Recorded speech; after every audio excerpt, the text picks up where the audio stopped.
Vestas in China. Morten, thank you. Thank you so much. Is this mic on? I want to thank you all for coming and listening to this session here. And I basically come with a message of optimism. I couldn't help notice that in the BP video, you talked about renewables as an alternative form of energy. I can guarantee you that we are not alternative energy. We are very much in the mainstream. In fact, what I see right now is a total and very rapidly transformation of the entire energy sector. What I see is the end of fossil fuels coming to a very, very quick end. And it's going to be amazing. It's going to go very fast, much faster than any of the oil majors would probably say or think.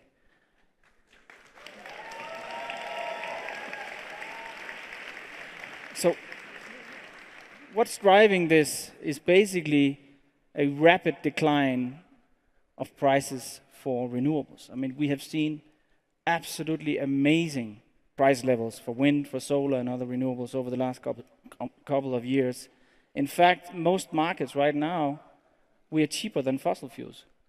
And that's without counting all the subsidies that fossil fuel gets from governments all around the world, and without fossil fuels having to pay for all the mess that they create for the environment.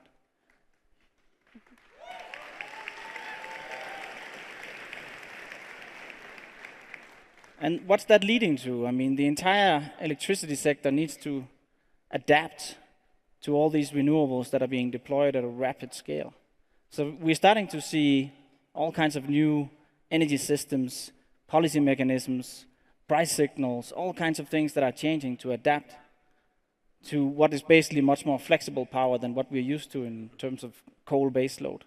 And we're also seeing massive innovations in terms of, for example, storage.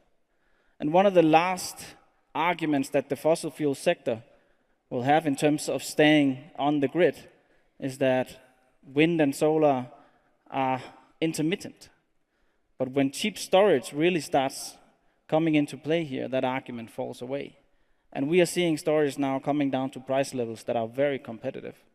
So we're going to see a system of wind and solar and storage being the mainstream system going forward.